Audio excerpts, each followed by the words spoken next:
Welcome back to another video. Thank you so much for coming back again. I am recreating this mani here in the top right. Dipped by Brooke did it as part of a collab, and ever since I saw it, I have been thinking about it and wanting to do it. It worked out perfectly because my friend Molly encouraged me to try color blocking as my next video. So I was really excited when I saw Brooke's mani because I knew exactly what I wanted to do. This is a bit of a hot mess, you'll see. I got out of focus a couple times, so I had to take those parts out, but I will still talk you through everything that I'm doing. So I'm doing color blocking with the gel method, and I don't really like using tape when I'm color blocking when I'm doing dip liquids. And I figured it wouldn't even work with gels. I feel like it would just cure it and mess it up. So I decided to do it freehand and go off of the picture. So I just started with a layer of my gel base and painted on everywhere that I wanted this glitter to be. This one is Mosaic and I love it so much. It was one of my first ones. Also, don't mind the avocado in my nail, gross. I gave Rosie avocados and I swear I washed my hands, but I missed a spot. So sorry about that, but just avocado, nothing too gross. So I just pat down the glitters a little bit, and I always like to dip twice to make sure it's all in there if it kind of soaked into the dip. And then I'm just tapping off. I really love this French dip tray. I've been using it to do my gel manis ever since I got it. Then I'm just taking this little cuticle stick and getting around my cuticles, and I actually used it to kind of push the dip powder where I want it to go. So if your lines weren't perfect, you can just push the gel because it's not going to solidify until you cure it. So I flash cured that to make sure I didn't mess it up. Then I'm going in and doing the same kind of thing on my ring finger. So this one, I just wanted a straight line, and I actually wanted it to be thinner and more like the picture.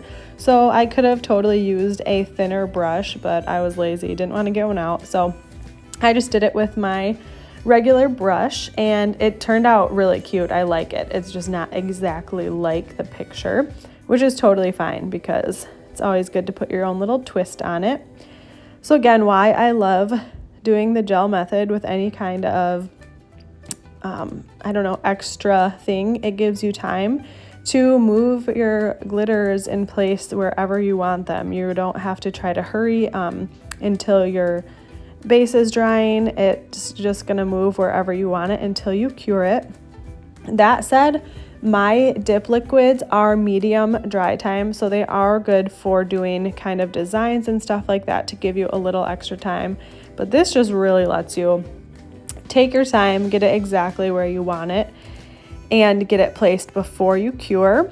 So this one is just one straight line.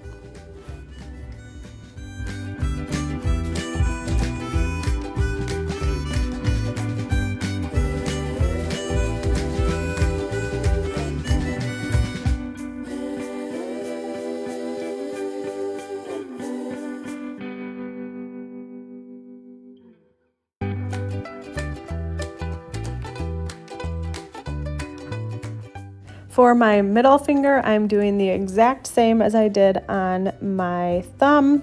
So I'm just drawing in the lines, and I found this actually really easy to do. I think I'm going to do a video of using dip liquids and actually use some tapes that Brooke actually told me about. They're like stencil tapes for French manicures, and they had other designs and stuff. And so she said that she really liked using those, and her lines are literally perfect. So I think on my next hand, I'm gonna do color blocking with dip liquids, and then I'm also gonna use those little tapes. So I'm curious to see how it'll turn out, what the difference will be. I have not used dip liquids in so long, and it's also gonna be on my right hand, and I'm right-handed, so that could be even more of a hot mess than this video, but I want to try. It was really fun stepping out of my comfort zone and doing a design like this. If you've seen my manis, they're normally like 1 or 2 colors with glitter, but nothing too crazy. So it was really fun to do this, and definitely paid off because they turned out really pretty and I feel really good about them. So I'm thinking I'll do something like this on my right hand, maybe with some new colors that I'm launching, more spring.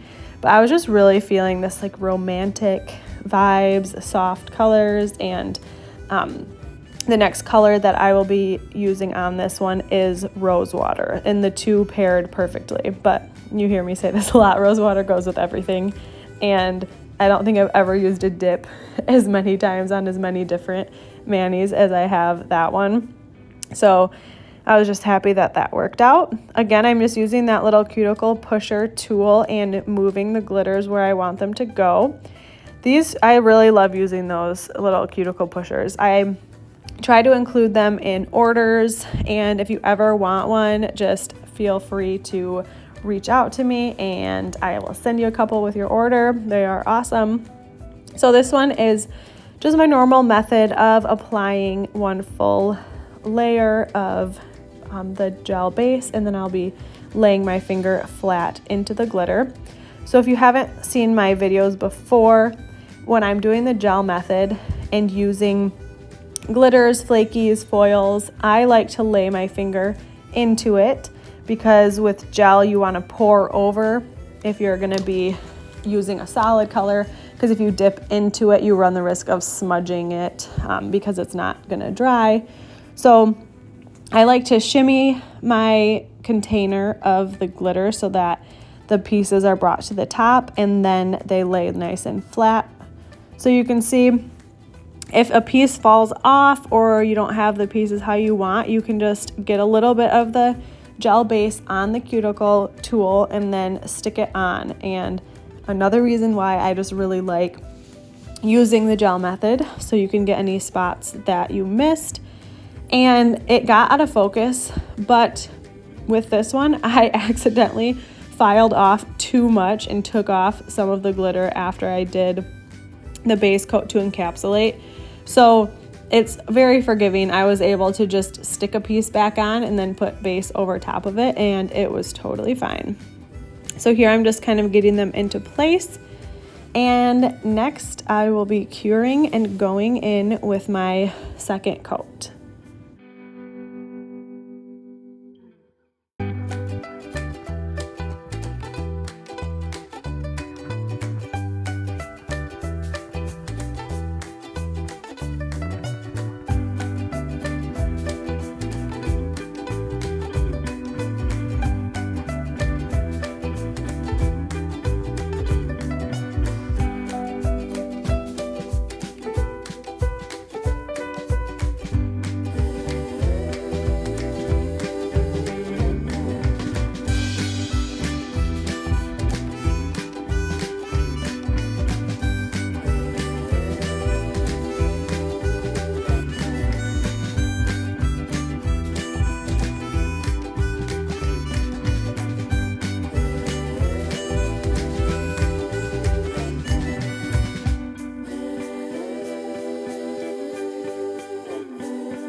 So here I'm just going in with a layer of the rose water. So you can see I'm just putting the base gel everywhere that the glitter isn't. This is easier because you already have your template basically.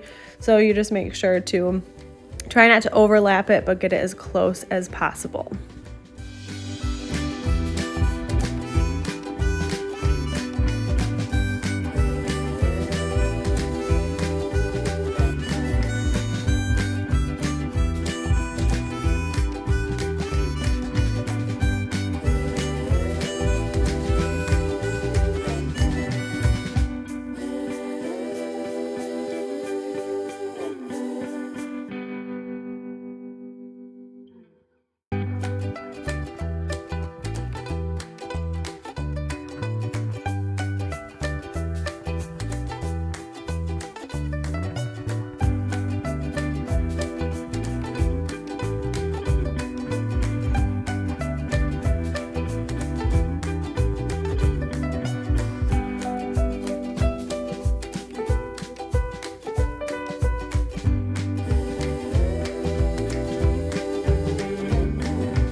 So this is where I buffed it a little bit too much because I just did one layer of my base coat. I didn't use builder gel to encapsulate, which I sometimes do, but it really isn't necessary if you get them laying down nicely. This is one of the bigger pieces of glitters, and it's one that I kind of added on after, so I wasn't too surprised. But what I did is I removed it. I just put a layer of gel base coat over it all again, And I ended up putting one more small piece of glitter on it and base coat over top of it. So it ended up being totally fine. They're really smooth. They're not bumpy or lumpy with just the layer of gel base. So if you want to do that without encapsulating in builder gel, just be careful and don't file too hard. So I always like to wipe it off with some rubbing alcohol to get all the dust. And this was so hard putting on the striping tape. It didn't really want to stick. I thought about doing a layer of gel base and leaving it be sticky so that it could kind of stick better, and I forgot. So could have maybe made it a little bit easier on myself. But I just picked up the pieces of tape with my tweezers and then cut it with my cuticle nippers. So I just tried to get it as close to the line that I wanted. And then I just laid it flat. And you'll see me kind of struggle. I didn't know what to do with my hands. I needed a switch. But I thought this would be helpful, just showing a video of real life struggles. It ended up looking good, but I was honestly not sure how it was going to turn out. In my head, I was like, oh, it's going to be so great. The striping tape is just going to hide any imperfections of my lines not being crispy. But it was just a little bit of a struggle. So I don't really know if I would have done it differently next time. Maybe with doing a layer of the gel base and curing it and then not wiping off the tacky layer, it might have stuck a little bit. My nails could have been a little bit wet from the alcohol, but it worked, so I was okay with it. So again, I'm just taking the piece, laying it down, and I will just let you watch for a little bit.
So once I had it where I wanted, I encapsulated it with my builder gel base, and I just did a thin, even layer over the entire thing so that it would be even, there wouldn't be any bumps or anything.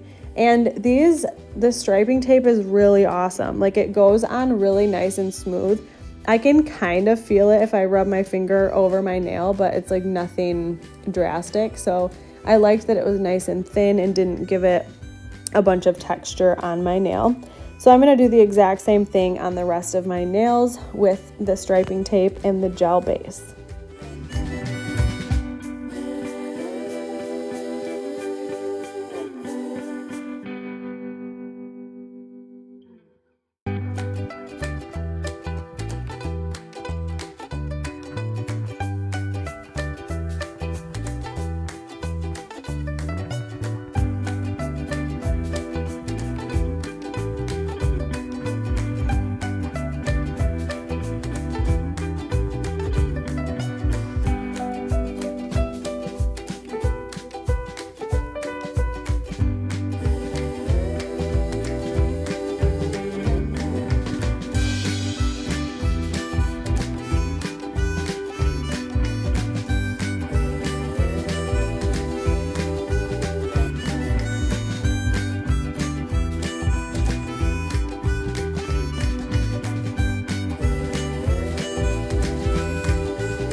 Then when that is all cured and ready, I just go in with a layer of my gel top coat. I sped this up a little bit because it's just the normal process, but I just love how it brings those glitters to life and shows their beauty and makes it pop. Mosaic was one of my first glitters that I made, and it's one of those that I really love because it's a pretty neutral shade, goes with a lot, so I've been reaching for that often. So hopefully you liked this video. I had so much fun doing it, although it was a little frustrating and stressful. I am just so happy with the finished results. Totally outside of the box for me, but I'm going to be doing more like this in the future for sure. So if you have any methods that you want to see or designs that you love, I would love to try them and share with you. I'm going in with my raspberry lemonade cuticle oil, just trying to summon warm weather and all that good stuff. So thank you for tuning in. Make sure to like, comment, and subscribe, and I will see you next time.